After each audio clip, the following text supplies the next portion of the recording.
நீதி கதைகள் டிவி. காலையில 10 மணி இருக்கும். சிவராமனுடைய பெரிய ஓட்டு வீடு அது.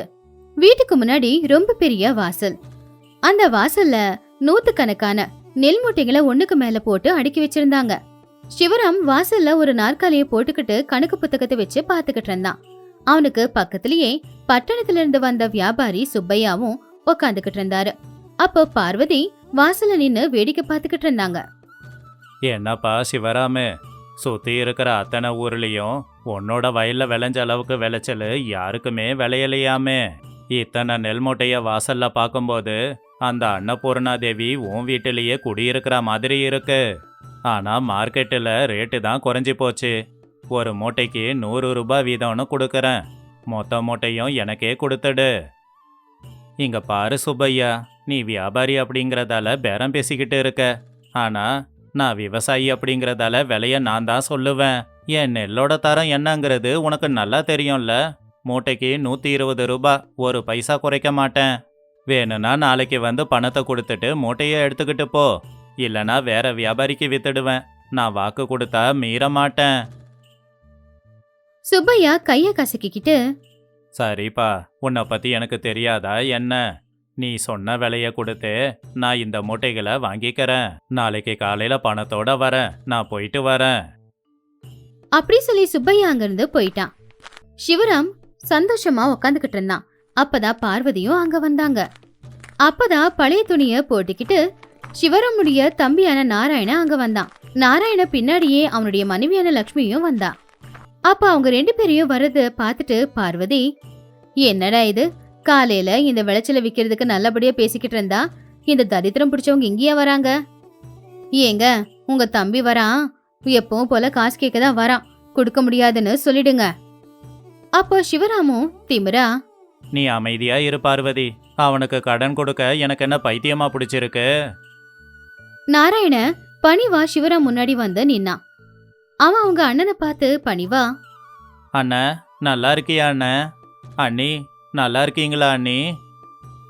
எனக்கு என்னடா, நான் நல்லா தான் இருக்கேன். உன்னை மாதிரி கடன் கேட்டு எல்லார் வீட்டு வாசல்லையும் போய் நிற்கிற அவசியம் எனக்கு இல்லை. எனக்கு இருக்கிற சொத்தை பார்த்து ஊருக்காரங்க எல்லாரும் ஆச்சரியப்படுறாங்க. ஆமா, நீ என்ன இங்க வந்திருக்க? ஆமா, என்ன விஷயம்? நாராயண கொஞ்சம் தயக்கத்தோட, அண்ணன், என்னோட சின்ன வயல்ல இந்த வருஷம் 10 மூட்டை நெல் விளைஞ்சிருக்கு. அதை இங்க யாரும் வாங்க மாட்டேங்கிறாங்க. அதான் பட்டணத்துக்கு கொண்டு போய் விற்கலான்னு இருக்கேன். ஆனா மூட்டையை கொண்டு போக என்கிட்ட வண்டி இல்லை. நாளைக்கு வரைக்கும் உன் வண்டி உன்கிட்ட தானே நான் இருக்கும். உன் வண்டி எனக்கு கொடுத்த அப்படின்னா நான் நெல்லை கொண்டு போய் வித்துட்டு வந்துடுவேன். அந்த வண்டிக்கு என்ன வாடகையோ நான் கொடுக்கறேன். தயவு செஞ்சு வண்டியை கொடுன்னு. அப்போ பார்வதி நாராயணனை பார்த்து கிண்டல் பண்ணி சிரிச்சு, வாடகை கொடுக்கறியா? பரவாயில்லையே, வாடகை கொடுக்கற அளவுக்கு பெரிய ஆளுனா அந்த பணத்தை வச்சு ஒரு மாட்டு வண்டியை வாங்க வேண்டியது தானே. சொத்தை பிரிச்சுக்கிட்டு போனியே, அப்ப இந்த அண்ணனும் அண்ணியும் கண் பார்வையில படலையா? அன்னைக்கு பேத்த தாய் மாதிரி இருக்கிற பூமி போதும், மத்த சொத்தெல்லாம் நீங்க வச்சுக்கோன்னு வாய்க்கிலேயே பேசின. இன்னைக்கு எங்க வண்டிய வாடகைக்கு கேட்க வந்திருக்க. எங்க வண்டி சக்கரம் தேஞ்சு போயிடாதா? அப்ப அங்கேயே நின்னுக்கிட்டு இருந்த லக்ஷ்மி கொஞ்சம் முன்னாடி வந்து சோகமா, அக்கா, எல்லாம் தெரிஞ்சு அநியாயமா பேசாதீங்க. அன்னைக்கு சொத்து பத்து டிராக்டர் வண்டி எல்லாத்தையும் வாங்கிக்கிட்டது நீங்க. எங்களுக்கு நீங்க தான் கொடுத்தீங்க சின்னதா ஒரு வயலும் சின்னதா ஒரு ஓட்டு வீடும். அன்னைக்கு நாங்க எதுவுமே சொல்லாம வாங்கிக்கிட்டது உங்க மேல இருக்கிற மரியாதையில தான். இப்போ கஷ்ட காலத்துல கூட பிறந்தவர்கிட்ட உதவி கேட்காம வேற யாருக்கிட்ட கேட்பாரு அவரு? ஊருக்காரங்க கிட்ட கேட்டா உங்க மானம் தானே பறக்கும். சிவராம் கோவமா நாற்காலியை விட்டு எழுந்திருச்சு, என்ன லக்ஷ்மி, அதிகமா பேசிக்கிட்டு இருக்க? இவன் கூட பிறந்தவனா? சொத்தை பிரிச்ச அன்னைக்கே எல்லாம் முடிஞ்சு போச்சு. பணம் இருக்கிறவங்களுக்கு தான் சொந்தக்காரங்க இருப்பாங்க. பணம் இல்லாதவங்களுக்கு யாரும் இருக்க மாட்டாங்க. இங்க இருக்கிற நெல் மூட்டையெல்லாம் பாத்தியா? நாளைக்கு பட்டணத்துல இருந்து வியாபாரி வண்டியை கொண்டு வந்து எடுத்துட்டு போறேன்னு சொல்லியிருக்கான். இது எல்லாத்தையும் வித்தா எனக்கு 20,000 ரூபாய் கிடைக்கும். வண்டி எனக்கு தேவைப்படுது. நாளைக்கு வேலைக்காரங்க பட்டணத்துக்கு போய் கோணி பைய கொண்டு வர வேண்டாமா? அதனால உனக்கு வண்டியை தர முடியாது. நாராயண கண்ணுல வர கண்ணீரை கூட தடுத்து நிப்பாட்டி, சரிண்ண, நீ வண்டி கொடுக்கலனாலும் பரவாயில்லண்ண, எனக்கு எந்த கோபமும் கிடையாது. ஆனா காலையில இருந்து வானிலையில ஏதோ மாற்றம் தெரியுது. வெயில் அடிச்சாலும் காத்துல குளிர்ச்சி நல்லா இருக்கு. மழை வரும்னு எனக்கு தோணுது. மேகமூட்டமா வேற இருக்கு. இந்த நெல் மூட்டை மேலே போத்துறதுக்கு பிளாஸ்டிக் பாயை கொண்டு வந்து வச்சுக்கண்ணே, இல்லைனா நீ பட்ட கஷ்டம் எல்லாமே வீணா போயிடும். அப்போ சிவராம் சிரிச்சுக்கிட்டே, என்னது, எனக்கு யோசனை சொல்ல வரியா? நான் உன்னோட அண்ணன்டா. என்கிட்ட 10 பேர் வேலைக்காரங்க இருக்காங்க.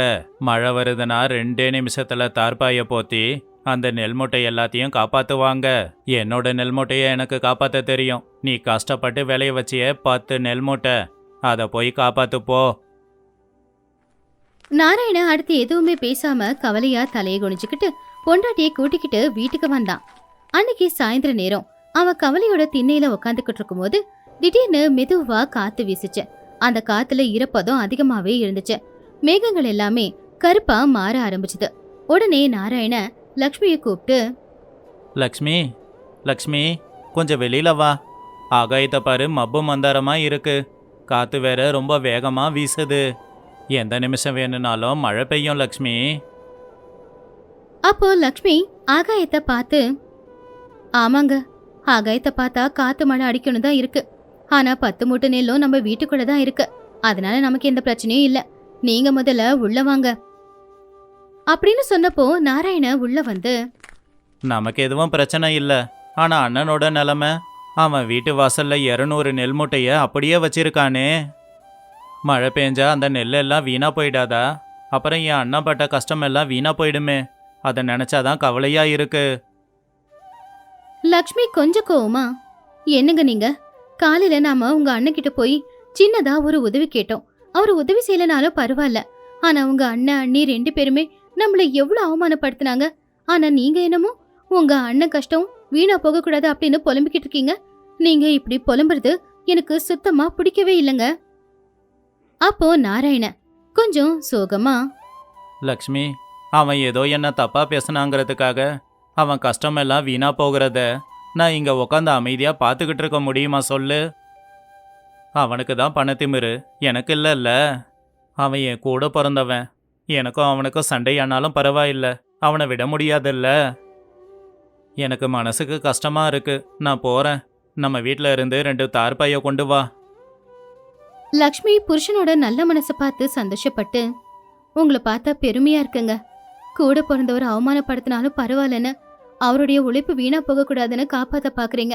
அப்போ உங்களுக்கு பொண்டாட்டியா நானும் உங்களுக்கு தானே சப்போர்ட் பண்ணணும். வாங்க, நம்ம 2 பேருமே அங்க போகலாம்.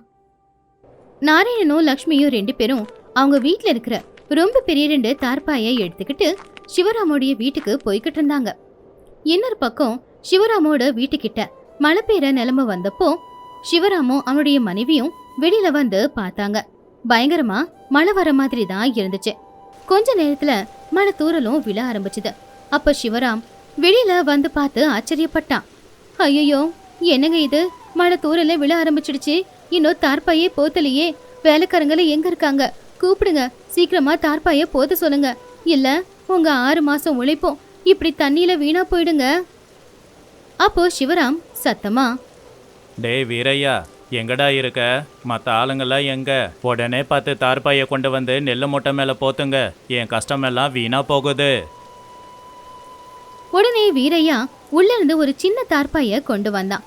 மழையோடு சேர்ந்து காத்து வேகமா அடிக்கிறதுல அவன் எவ்வளவுதான் மூட்டை மேல தார்பாய் போட்டாலும் அது காத்துக்கு எகிரி எகிரி வந்துகிட்டு இருந்துச்சு. ஐயா, காத்து ரொம்ப வேகமா வீசுது. தார்பாயை போத்த போனாலும் இன்னொரு பக்கம் பறக்குது. வேற யாரும் இன்னைக்கு வேலைக்கு வரல. என்னாலையும் முடியாதுங்க ஐயா. இங்க அடிக்கிற காத்துல மரம் எதனா சாஞ்சி மேலே விழுந்துட்டா எனக்கும் புள்ள குட்டியெல்லாம் இருக்குது இல்லைங்களா? நான் அவங்கள பார்க்கணுமே ஐயா. கூலியை விட உயிர் ரொம்ப முக்கியம். அப்படி வீரையா அந்த தார்பாய அங்கேயே போட்டுட்டு வீட்டுக்கு வேகமா ஓடி போயிட்டான். சிவராம் இருடா இருடான்னு எவ்வளவுதான் கத்துனாலும் அவன் சிவராம் பேச்ச மட்டும் கேட்கவே இல்ல. டே வீரையா, நெல்லுடா, உனக்கு சம்பளத்தை அதிகமாக்கி கொடுக்கறேன். வாடா, வந்து கொஞ்சம் உதவி பண்ணு. பார்வதி தலையில அடிச்சுக்கிட்டு அழுதுகிட்டு, ஐயோ என்னங்க இது, இப்ப என்ன பண்ண போறோம்? காத்து வேகம் அடிக்குதே. நம்ம 2 பேரால இந்த தார்பாய போத்த முடியாதே. வேலைக்காரங்க எல்லாரும் ஓடி போயிட்டாங்களே. எல்லாம் வீணா போக போகுதா அப்படின்னு அவ தலையில அடிச்சுக்கிட்டு அழுதுகிட்டு இருக்கும்போது சிவராம்க்கும் என்ன பண்றதுன்னே புரியல. 2 பேரும் எவ்வளவு முயற்சி பண்ணாலும் அடிக்கிற காத்துக்கு அவங்க 2 பேரால அந்த தார்பாய போத்தவும் முடியல. கிட்டத்தட்ட அந்த நெல் மூட்டையெல்லாம் நனைய போகுதுன்னு சொல்லி சிவராம் ரொம்பவே கவலைப்பட்டான். ஐயோ கடவுளே, என்னோட 6 மாச உழைப்பு இப்படி தண்ணியோட தண்ணியா போக பார்க்குது. எப்படி தடுக்கிறது? கடவுளே, எனக்கு இப்ப உதவி பண்றதுக்கு யாருமே கிடையாதா? அப்படின்னு சிவராம் கடவுள்கிட்ட வேண்டிக்கிட்டு இருக்கும்போது கடவுள் அவனுடைய தம்பியோட உருவத்துல அந்த இடத்துக்கு வேக வேகமா வந்தான். நாராயண வந்தான், அவன் கூடவே லக்ஷ்மியும் பின்னாடியே வந்தான். அவங்க கையில 2 பெரிய தார்ப்பாய் இருந்துச்சு. அந்த மழையில நனைஞ்சுக்கிட்டே அந்த காத்த பத்தி கூட பொருட்படுத்தாம 2 பேருமா சேர்ந்து தார்ப்பாய மூட்டை மேல போத்த ஆரம்பிச்சாங்க. லக்ஷ்மி, அந்த பக்கம் இருக்கிற கயிறு பிடிச்சி இழு. மூட்டை கொஞ்சம் கூட நனையக்கூடாது. அண்ணே, நீ ஏன் நிக்கிற? உள்ள போன நனைஞ்சிட போற. சிவராமும் பார்வதியும் நாராயண லக்ஷ்மியை பார்த்து ரொம்பவும் ஆச்சரியப்பட்டாங்க. அவங்க வாயிலிருந்து ஒரு வார்த்தை கூட வரவே இல்லை. 2 பேரும் மழைய காத்த பொருட்படுத்தாம அந்த நெல் மூட்டையை காப்பாத்த முயற்சி பண்ணிக்கிட்டு இருந்தாங்க. 2 பேரும் கஷ்டப்பட்டு அந்த தார்ப்பாய போத்த கஷ்டப்பட்டுக்கிட்டு இருந்தாங்க. 1/2 மணி நேரம் இப்படியே கஷ்டப்பட்டு துளி கூட அந்த மூட்டை நனையாத மாதிரி அவங்க 2 பேரும் தாய்ப்பாய போட்டுட்டாங்க. 1.5 மணி நேரம் மழை பயங்கரமா பேஞ்சுக்கிட்டு இருந்துச்சு. அதுக்கப்புறமா தான் மழை விட்டுச்சு. மழையில நனைஞ்சு தொப்பக்கட்டியா இருந்த லக்ஷ்மி நாராயண 2 பேருமே மெதுவா அவங்க அண்ணனோட வீட்டுக்கிட்ட போனாங்க. அப்போ பார்வதி சிவராம் 2 பேரும் அழுதுகிட்டே இருந்தாங்க. நீ ஏண்டா வந்த? காலையில நீ வந்து உதவி கேட்டப்போ உன்னை அவமானப்படுத்தினே. உனக்கு கொஞ்சம் கூட வெக்கமே இல்லையா? இப்போ என்னோட சொத்தெல்லாம் போயிட போகுதுன்னு பதட்டமா இருக்கும்போது உன் உயிரை பணையம் வச்சு ஏண்டா என் சொத்தெல்லாம் காப்பாத்தின? எதுக்குடா நீ இங்க வந்த? அதை கேட்டு நாராயண சிரிச்சுக்கிட்டே, கூட பிறந்தவங்க கிட்ட வெக்கமானமெல்லாம் பார்க்கக்கூடாது. காலையில் நீ தானே சொன்ன பணம் இருக்கிறவங்களுக்கு தான் சொந்தக்காரங்கன்னு.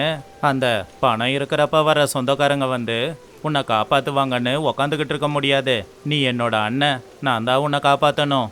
உனக்கு வேணும்னா நான் தம்பியா இல்லாமல் இருக்கலாம், ஆனால் எனக்கு இருக்கிற ஒரே அண்ணன் நீ தானே. உன்னோட கஷ்டத்தை என்னால் பார்க்க முடியாது. உன்கிட்ட கூலி வேலை செய்கிற தகுதி கூட எனக்கு இல்லாமல் இருக்கலாம், ஆனால் அதுக்காக நான் உன் தம்பி இல்லைன்னு ஆகாது, நீ என் அண்ணன் இல்லைன்னு ஆயிடாது. என்னதான் நீ அவமானப்படுத்தினாலும் நீ கஷ்டப்படுறத என்னால் வேடிக்கை பார்க்க முடியாதுன்னு. என்னோட ரத்தம் என்ன சும்மா இருக்க விடாது. லக்ஷ்மி பார்வதியை பார்த்து கம்பீரமா, பணம் உங்ககிட்ட தான் இருக்குன்னு ரொம்ப பெருமையா பேசுனீங்களேக்கா.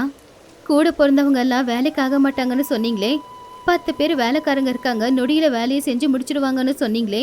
இப்ப அந்த வேலைக்காரங்க எங்க? அவங்க உங்களை காப்பாத்தினாங்களா இல்ல உங்ககிட்ட இருக்கிற பணம் உங்களை காப்பாத்திச்சா? கூட பிறந்த இந்த ரத்தம் தானே உங்களை காப்பாத்தி இருக்கு. முதல்ல உறவுகளை மதிக்க கத்துக்கோங்க அப்படின்னு லக்ஷ்மி சொன்னதை கேட்டு பார்வதி கண்ணுல இருந்து கண்ணீர் வந்துச்சு. பார்வதி வெக்கப்பட்டு தலைய குனிஞ்சா. அடுத்த நாள் காலையில மழை சுத்தமா நின்னு போச்சு. தார்பாய எடுத்து பார்த்தா உள்ள இருக்கிற மூட்டையில எந்த மூட்டையும் கூட கொஞ்சம் கூட நனையவே இல்ல. அப்பதான் சிவராம் தம்பி நாராயணனை பாக்குறதுக்காக வந்தான். அவன் கண்ணுல இதுவரைக்கும் திமிர் இருந்துச்சே, அது இன்னைக்கு இல்ல. என்னை மன்னிச்சிடுடா தம்பி. நேற்று வரைக்கும் பணம் இருந்தாதான் உலகம்னு நான் ஒரு நினப்பில் இருந்தேன். பணம் இருக்கு அப்படிங்கிற திமிரு என் கண்ணை மூடிடுச்சு. நேற்று ராத்திரி மட்டும் அந்த மழை பெய்யாம இருந்திருந்தா எனக்குள்ள இந்த திமிரு அப்படியே இருந்திருக்கும். நல்ல வேலை, கடவுள் எனக்கு ஒரு பாடத்தை கற்றுக் கொடுத்துட்டான். பணம் முக்கியம் இல்லை, உறவுங்க தான் முக்கியம் அப்படிங்கிறத நான் இப்போ தெரிஞ்சுக்கிட்டேன்.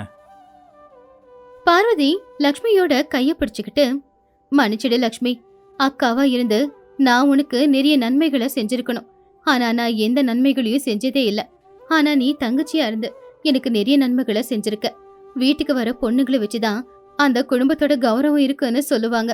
அது உண்மைதான்னு நீ நிரூபிச்சிட்ட. இன்னொரு பக்கம் நாராயணா அண்ணன் கண்ணீரை தொடச்சு, அண்ணன், நீ அழுவுறதை என்னால் கண்ணால் பார்க்க முடியலண்ணே. அண்ணன் தம்பிக்குள்ள மனஸ்தாபம் சண்டை எல்லாம் வரும். ஆனால் என்ன ஆனாலும் ஒரு தாய் புள்ள அப்படிங்கிறது மாறாது இல்லையா? நீ என்ன திட்டினாலும் சரிண்ணே, நான் உன்னோட தம்பி, அது போதும். சிவராம் சந்தோஷமா, டே வீரையா, போய் நம்மளுடைய 2 மாட்டு வண்டியை கொண்டு வா. இன்னைக்கு என் தம்பி வயலில் விளைஞ்சதை தான் சந்தைக்கு கொண்டு போனோம். என்னோட மூட்டையெல்லாம் நாளைக்கு சந்தைக்கு கொண்டு போகலாம். அவனோட கஷ்டம் வீணா போகக்கூடாது. நாராயணனை பார்த்து, இன்னையிலிருந்து நாம 2 பேரும் வேற வேற இல்லை, நாம 2 பேரும் ஒன்று தான், ஒன்றா இருப்போம். சிவராம் நாராயண 2 பேரும் சந்தோஷமா ஒருத்தங்கள ஒருத்தங்க கட்டி பிடிச்சுக்கிட்டாங்க. இதை தூரத்துல நின்று பார்த்துக்கிட்டு இருந்த பார்வதி லக்ஷ்மி கூட சந்தோஷப்பட்டாங்க. எப்படி ஒரு மழை வரும்போது மரத்துல இருக்கிற இலைகள் கிளைகள் எல்லாம் உடைஞ்சு கீழே விடுதோ, அப்படிதான் ஒரு கஷ்டம் வரும்போது சிவராமுக்கு இருந்த அந்த அகங்காரம், திமிரு, அதிகாரம் எல்லாமே கீழே விழுந்துருச்சு. இப்போ கூட பிறந்த உறவோட அருமை என்ன அப்படிங்கறத சிவராம் தெரிஞ்சுக்கிட்டான். அன்னையில இருந்து ஒரு அண்ணனா மட்டும் இல்லாம தகப்பனோட ஸ்தானத்துல நின்னு தன் தம்பிக்கு தேவையான எல்லாத்தையுமே சிவராம் செய்ய ஆரம்பிச்சான். அதே மாதிரி அண்ணனுக்கு துணையா இருந்து நாராயணனும் அண்ணனுக்கு தேவையான தேவைகளை செஞ்சுக்கிட்டு இருந்தான். முன்னொரு காலத்துல அது ஒரு அழகான கிராமம். அங்க ஒரு மலை. அந்த மலைய பனி எல்லாமே மொத்தமா மூடி இருந்துச்சு. அந்த மலைக்கு மேல இருக்கிற ஒரு வீட்டு வாசல்ல அடுப்புல சமையல் நடந்துகிட்டு இருந்துச்சு. அங்க கரண்ட் எதுவும் இல்ல. சூரிய ஒளிதான் அவங்களுக்கு வெளிச்சமே. அங்க எந்த ஒரு சத்தமும் இல்ல. பறவைகளோட சத்தமும் அருவி தண்ணி கொட்டுற சத்தமும் தான் இருந்துச்சு. அப்ப வீரையா கோடாலி எடுத்துக்கிட்டு நின்னுக்கிட்டு, மங்கம்மா, மழை காலம் முடிஞ்சு பனிகாலம் வந்துடுச்சு. தெற்கு திசையில இருக்கிற அந்த சஞ்சீவி வனத்தை சுத்தி வேலியெல்லாம் சரியா இருக்கான்னு பார்த்துட்டு வரணும். நேத்து காட்டு பண்ணிங்க வர்ற சத்தம் எனக்கு கேட்டுச்சு. எங்க தாத்தா காலத்துல இருந்து பார்த்து பார்த்து வச்சிருக்கிற மூலிகைக்கு எதுவும் ஆகக்கூடாது. அந்த மூலிகையை பத்தி வேற யாருக்கும் தெரியாது. தெரிஞ்சா அதை புடுங்கி போட்டுடுவாங்க. மங்கம்மா கையில சுட சுட கெவுரு கஞ்சிய எடுத்துக்கிட்டு வந்து கொடுத்து, போலாம் போலாம், முதல்ல இந்த கஞ்சியை குடிச்சிட்டு போங்க. இந்த குளிருக்கு இதமா இருக்கும். இந்த பையன் வேற எங்க போனா? காலையிலேயே அம்பு வில்லி எடுத்துக்கிட்டு போனா, இன்னும் வரல. ஊஜனங்க எல்லாரும் நம்மள துரத்தி அனுப்புனாலும் நாம இந்த காட்டு தாயை நம்பி இங்க வாழ்ந்துகிட்டு இருக்கோம். அவங்களுக்கும் நமக்கு நடுவுல இருக்கிற பகை எப்ப தீருமோ என்னவோ. அவங்க கோபம் நம்ம மேல இல்ல மங்கம்மா. நாம இந்த காட்டை விட்டு போறதில்லையே, அதனால தான். நாம மட்டும் இந்த காட்டுல இல்லைன்னா இவனுங்க இந்த காட்டை வித்து பணமாக்கி இருப்பானுங்க. இந்த மூலிகை கடவுள் நமக்கு கொடுத்த வரோம். இதை காப்பாத்துற உரிமை நம்ம வம்சத்துக்கு தான் இருக்கு. அந்த பூபதிக்கு கூட என்ன சுத்தமா பிடிக்கல. இந்த மலை கிராமத்தை நான் ஆக்கிரமிச்சிட்டேன்னு நினைக்கிறான். சூர்யா ஒரு கிண்ணத்துல தேன்குழி எடுத்துக்கிட்டு உற்சாகமா வந்தான். அம்மா, இங்க பாத்தியா? அந்த உயரமான புளிய மரத்துல ஒரு தேன்கூடு இருந்துச்சே, அதை நான் கொண்டு வந்துட்டேன். சுத்தமான தேனு. இந்த தேனுக்கு நிறைய வியாதிகளை குணமாக்குற குணம் இருக்கு. அப்பா வேலியை நான் சரி பண்ணிட்டேன். எந்த பிரச்சனையும் இல்லை. ஆனா கீழே இருந்து யாரோ 2 பேர் மலைக்கு வர்றத நான் பார்த்தேன்ப்பா. யாரோ இல்லடா, அந்த பூபதியோட ஆளுங்க தான். அவன் தான் அந்த ஆளுங்களை அனுப்பி இருக்கணும். இங்க இருக்கிற மூலிகைகளும் மரங்களும் அவன் கண்ணை உறுத்துது. இது எல்லாத்தையும் அழிக்க பார்க்கறான். மலைக்கு கீழே இருந்து மலைக்கு வர வழியில பூபதியும் அவனுடைய வேலைக்காரனான ரங்காவும் நடந்து வந்துகிட்டு இருந்தாங்க. ரங்கா வர வழியில பேசிக்கிட்டு இருந்தான். ஐயா பூபதி ஐயா, இந்த மலையில நிறைய பேய்ங்க இருக்கும்னு கேள்விப்பட்டேன். ராத்திரி நேரம் ஏதேதோ சத்தம்லாம் கேட்குதாமே. அந்த வீரையாவும் சாதாரண மனுஷன் இல்லையாமே, ஏதேதோ மாந்திரிகம் செய்கிற மந்திரவாதியாமே. அதை நினைச்சாலே எனக்கு பயமா இருக்கு. பேசாம நாம திரும்பி போயிடலாமா ஐயா? டே பைத்தியக்காரா, இங்க பேயும் இல்ல பிசாசும் இல்ல. அந்த வீரையா இருக்கானே. இங்க விலை மதிக்க முடியாத நிறைய சந்தன மரங்கள் இருக்கு. கூடவே மூலிகைகளும் இருக்கு. இதையெல்லாம் யாரும் வந்து எடுக்க கூடாதுங்கிறதுக்காக கட்டுக்கதைகளை கட்டி விட்டுருக்கான். ஒண்டியா மலைக்கு மேல இருந்துக்கிட்டு காட்டோட செல்வங்கள் எல்லாத்தையும் எடுத்துக்கறான். இன்னைக்கு அவனோட குடிசைய நாம பிரிச்சு போடணும். அவனை இங்கிருந்து துரத்தணும். அதுக்கப்புறம் இந்த மலையில இருக்கிற எல்லா செல்வங்களும் எனக்கு தாண்டா சொந்தம். அட நீங்க வேற என்னங்க ஐயா விஷயம் தெரியாம. அந்த வீரையா பனைமரம் மாதிரி இருப்பாரு. அவரோட புள்ள குறி வச்சானா தப்பவே தப்பாது. எனக்கு என்னமோ நம்ம 2 பேரும் உசுறு போயிடும்னு தோணுது. பேசாம திரும்ப போலாங்க ஐயா. பயப்படாதடா, மேல இருக்கிறது வெறும் 3 பேரு தான். நம்ம கிட்ட பணம் இருக்கு. 10,000 ரூபாய் பணம் கொடுக்கறேன்னு ஆசைய காமிக்கிறேன். சரி போதும்னு கீழே போயிடுவான். பூபதியும் ரங்காவும் வீரையா வீட்டுக்கிட்ட வந்தாங்க. என்ன வீரையா, 10 வருஷமா தனியா இங்க காட்டு பண்ணிங்க கூட சேர்ந்து வாழ்ந்துகிட்டு இருக்க. கீழே ஊருக்குள்ள வந்து உன் முகத்தை கூட காட்ட மாட்டேங்கிறிய. உன்கிட்ட ஒரு முக்கியமான விஷயம் பேச வந்திருக்கேன். உனக்கு நான் 10,000 ரூபாய் பணம் தரேன். அதை வாங்கிக்கிட்டு மலையை விட்டு கீழே ஊருக்குள்ள போயிடு. இந்த மலையை நான் பார்த்துக்கறேன். இங்க பாரு பூபதி, இந்த காகிதத்தை வச்சுக்கிட்டு எனக்கு எந்த பலனும் இல்லை. இதை நீயே வச்சுக்கோ. ஒழுங்கா மலைக்காட்டை விட்டு கீழே போயிடு. இந்த மலைக்காட்டை விட்டு நான் கீழவும் போக மாட்டேன். இங்க இருக்கிற செல்வங்களை உனக்கு ஒப்படைக்கவும் மாட்டேன். நேரமாகுது, கிளம்பு கிளம்பு. எவ்வளோ திமிருடா உனக்கு? என்னையே எதிர்த்து பேசுறியா? என்னை தாண்டி உன்னால என்ன செய்ய முடியும்? டே ரங்கா, இவன் வீட்டில் இருக்கிற பொருளை வெளியில தூக்கி போடு. ரங்கையா பயந்துகிட்டே கொஞ்சம் முன்னாடி வந்தான். அப்பதான் சூரி அவனுடைய சட்டப்பையில இருக்கிற கொஞ்சம் இலைய கசக்கி பூபதி முன்னாடி போட்டான். அந்த இலையோட வாசத்துக்கு அங்க மேல மரத்துல இருந்த தேன்கூட்டுல இருந்த தேன்பூச்சிங்க எல்லாமே அவங்கள தாக்குறதுக்காக வந்துச்சு. அப்போ சூரி, பூபதி ஐயா, எங்க அப்பா சொல்லும் போதே நீங்க போயிருக்கலாம். இப்ப இங்க இருக்கிற இத்தனை தேன்பூச்சிகளுக்கு நீங்க என்ன பதில் சொல்லுவீங்க? ஐயோ, இதுங்க உங்ககிட்ட இருக்கிற பணத்தை பார்த்து பயப்படாதுங்களே. ஐயோ பூபதி ஐயா, நான் தான் சொன்னேனே, நீங்க கேட்டீங்களா? இவங்க மனுஷங்க இல்லைங்க ஐயா, மந்திரவாதிங்க. ஏதோ மந்திரத்தை போட்டுட்டானுங்க. வாங்க ஐயா, சீக்கிரம் ஓடி போயிடலாம். தேன்பூச்சிங்க தாக்க வரத பார்த்து பூபதி ரங்கா 2 பேருமே உசுர காப்பாத்திக்கிறதுக்காக கோடாலிய கூட அங்கேயே போட்டுட்டு ஓட ஆரம்பிச்சானுங்க. அவங்க ஓடுறத பார்த்து வீரையா மங்கம்மா சிரிச்சுக்கிட்டு இருந்தாங்க. காட்டுத்தாய நம்புறவங்கள காடே காப்பாத்தும் அப்படின்றது மறுபடியும் நிரூபணமாச்சு. இப்படி சில மாசங்களும் போச்சு. குளிரும் ரொம்ப அதிகமாச்சு. இப்படி இருக்கும்போது கீழே இருக்கிற கிராமத்துல இருக்கிற எல்லாருக்குமே ஏதோ ஒரு வியாதி பரவ ஆரம்பிச்சது. அந்த வியாதி சின்ன பசங்கள்ல இருந்து வயசானவங்க வரைக்கும் கூட எல்லாருக்குமே வந்துச்சு. அந்த ஊரோட தலைவர், அந்த ஊரோட வைத்தியர் 2 பேரும் இத பத்தி தான் பேசிக்கிட்டு இருந்தாங்க. ஐயா, என்ன வியாதி இது? சின்ன பசங்க பெரியவங்கன்னு வித்தியாசம் இல்லாம எல்லாருக்குமே இந்த வியாதி வந்திருக்கே. பக்கத்து ஊர் ஜனங்க கூட இதே வியாதியால கஷ்டப்படுறாங்க. வைத்தியனுங்க வந்து பார்த்து கூட எந்த பிரயோஜனமும் இல்லையா. உங்ககிட்ட இதுக்கு எதனா மருந்து இருக்குங்களா? இங்க பாருங்க ஐயா, இது ரொம்ப பெரிய வியாதி தான். இந்த வியாதி என்ன வியாதினே எனக்கு தெரியல. ஆனா நாட்டு வைத்திய புத்தகத்துல நான் படிச்சிருக்கேன். இந்த வியாதிக்கு மருந்து நம்ம ஊர் மலையில இருக்கிற சுத்தமான தேனும் அப்படியே அங்க இருக்கிற சுத்தமான மூலிகைகளும் தான். அதை கொண்டு வந்தாதான் நம்ம ஊர் ஜனங்களை காப்பாற்ற முடியும். அப்பதான் பூபதியும் ரங்காவும் அங்க வந்தாங்க.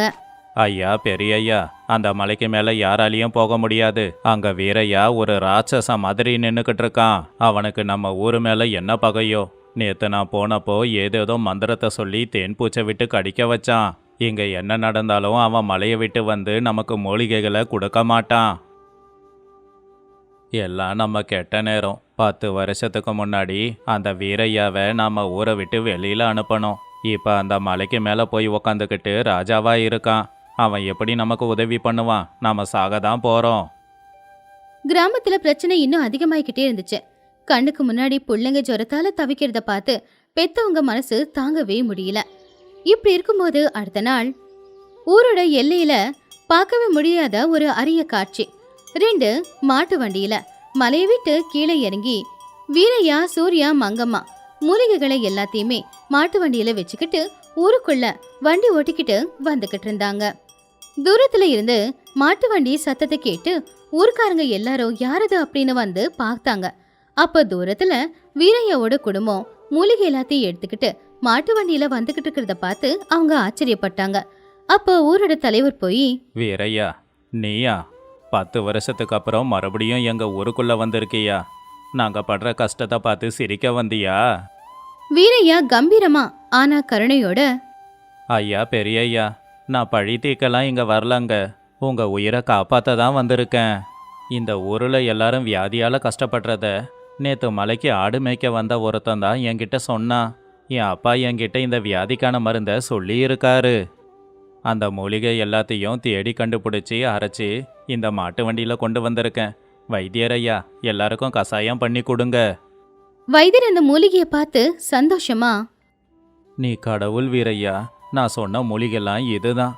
அம்மா, மங்கம்மா, உடனே அடுப்பு பத்த வை. கசாயம் பண்ணி எல்லாருக்கும் உடனே கொடுக்கணும். மங்கம்மா, சூரி 2 பேரும் உடனே வேலையை ஆரம்பிச்சாங்க.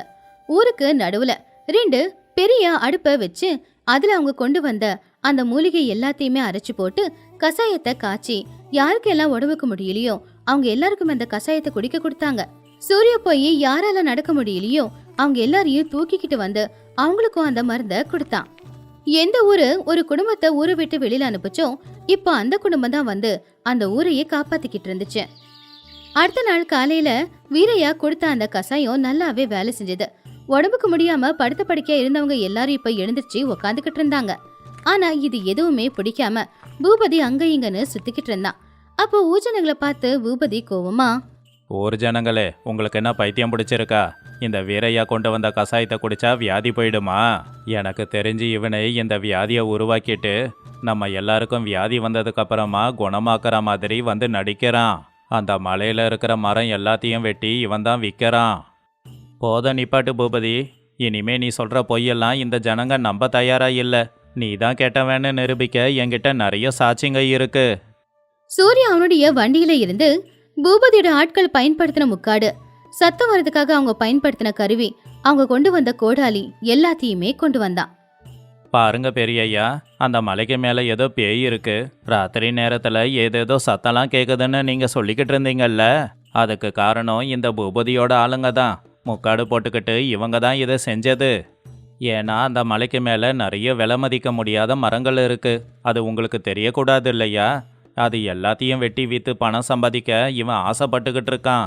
ஆனா நாங்க அந்த மரங்களை காப்பாத்துறோன்னு எங்களை அங்கிருந்து விரட்ட முயற்சி பண்ணிக்கிட்டு இருக்கான். ரங்கா போய் தலைவரோட காலில் விழுந்து, ஐயா பெரிய ஐயா, சூர்யா தம்பி சொல்றது உண்மைதாங்க ஐயா.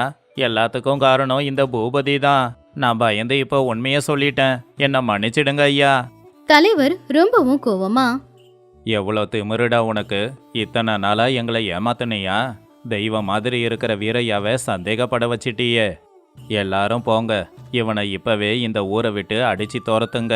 இனி இவன் ஊருக்குள்ள வரக்கூடாது. ஊஜனுங்க எல்லாரும் சேர்ந்து பூபதி அந்த ஊரை விட்டு அடிச்சு துரத்திட்டாங்க. அன்னைக்கு சாயந்தரம் 6 மணிக்கு ஊரே ரொம்ப அமைதியா இருக்கும்போது அந்த வியாதியால மீண்டு வந்தவங்க எல்லாருமே ரொம்ப சந்தோஷமா வீரையா குடும்பத்துக்கு நன்றியை சொல்றதுக்காக வந்தாங்க. வீரையா, 10 வருஷத்துக்கு முன்னாடி நீ அந்த காட்டை காப்பாத்தணும்னு சொன்னப்போ உன்னை ஊரை விட்டு வெளியில அனுப்பணும். நீ அந்த காட்டுக்கு போனதுக்கப்புறம் காட்டை ஆக்கிரமிச்சிட்டேன்னு நினைச்சோம். ஆனா நீ அங்க இருக்கிற செல்வங்களை பாதுகாத்து எங்க உயிரையும் காப்பாத்தி இருக்க. நீ சாதாரண ஆள் இல்ல வீரையா. எங்க எல்லாருக்கும் நீ தான் குலசாமி. எங்களை மன்னிச்சிடு. வீரையா சிரிச்சுக்கிட்டே தலைவரோட கைய பிடிச்சுக்கிட்டு, ஐயா பெரிய ஐயா, காடு நமக்கு தாய் மாதிரிங்க. பசங்க பண்ற தப்ப தாய் மன்னிக்கிறது இல்லையா? நான் மலைக்கு மேல தனியா இருந்தாலும் எப்பவும் நம்ம ஊரை நினைச்சு தான் கவலைப்பட்டிருக்கேன். இயற்கையை நாம காப்பாற்றும் போது அந்த இயற்கை நமக்கு என்ன தேவையோ அதை கொடுத்து நம்மளை காப்பாத்துங்க ஐயா. அதனால மரத்தை வெட்டாம இயற்கையை பாதுகாக்கணும். அங்க இருக்கிற மூலிகை எல்லாம் நமக்கு எப்பவுமே பயன்படும். ஐயா நீங்க யாரும் கவலைப்படாதீங்க. 10 வருஷத்துக்கு அப்புறமா நம்ம ஊர்ல இருக்கிற ஜனங்களோட உசுரை காப்பாத்த எங்களுக்கு ஒரு வாய்ப்பு கிடைச்சதுல எங்களுக்கு சந்தோஷம்தான். நாம எல்லாரும் ஒன்னானதை நினைச்சாலும் சந்தோஷமா இருக்கு. அப்ப வைத்தியர் சூர்யாவை பார்த்து, தம்பி சூர்யா, நீ மலைக்கு மேல இருக்கிற நாட்டு வைத்தியம் தெரிஞ்ச வைத்தியன். நாளையிலிருந்து நீ மலைக்கு கீழே வந்து நம்ம ஊர் மக்களுக்கு வைத்தியம் பண்ணணும். உன்னோட வித்தை அழிஞ்சிடக்கூடாதுல்ல. நிச்சயமா வைத்தியர் ஐயா. காட்டில் இருக்கிற அரிதான மூலிகைகளை கொண்டு வந்து யார் எந்த வியாதியில கஷ்டப்பட்டாலும் நான் அதை குணமாக்குறேன். இது என்னுடைய கடமைங்க ஐயா. எல்லாரும் சந்தோஷமா சிரிச்சாங்க. அதே சந்தோஷத்தோட வீரையாவோட குடும்பம் மறுபடியும் மலையை நோக்கி கிளம்புனாங்க. ஆனா இந்த தடவை யாரும் இல்லாத அனாதைகளா போகல. அவங்களுக்கு பின்னாடி அவங்களுடைய ஊரே நின்னுக்கிட்டு இருந்துச்சு. ஊஜனுங்க எல்லாருமே ஜன்ம ஜன்மத்துக்கும் வீரையா குடும்பத்துக்கு நாம நன்றி கடன் பட்டிருக்கோன்னு பேசிக்கிட்டு இருந்தாங்க. மலைக்கு மேல தனியா இருக்கிற அந்த சின்ன குடும்பம் அந்த ஊர்ல இருக்கிற அத்தனை பேர் உயிரையும் காப்பாத்துச்சு. இந்த கதையில இருக்கிற நீதி என்னன்னா, இயற்கைய காப்பாத்துறது. நம்மளுடைய இயற்கை நமக்கு தேவையான மருந்து, செல்வங்கள் எல்லாத்தையுமே கொடுத்திருக்கு. அந்த இயற்கைய நம்ம சுயநலத்துக்கு பயன்படுத்திக்க நினைச்சா இயற்கைக்கு நம்ம மேல கோவம் வந்துடும். ஆனா அதே இயற்கைய நம்ம நல்லபடியா பாத்துக்கிட்டு அதை எல்லாருக்காகவும் பயன்படுத்தினோம்னா அந்த இயற்கை தாயா மாறி நமக்கு தேவையான தாய் பாசத்தையும் கொடுக்கும், தப்பு பண்ணா தண்டனையையும் கொடுக்கும். அதனாலதான் சொல்றோம், இயற்கைய காப்பாத்துவோம். மரங்கள் இல்லாத ஊரு மயானத்துக்கு சமம்னு பெரியவங்க சொல்லிருக்காங்க இல்லையா?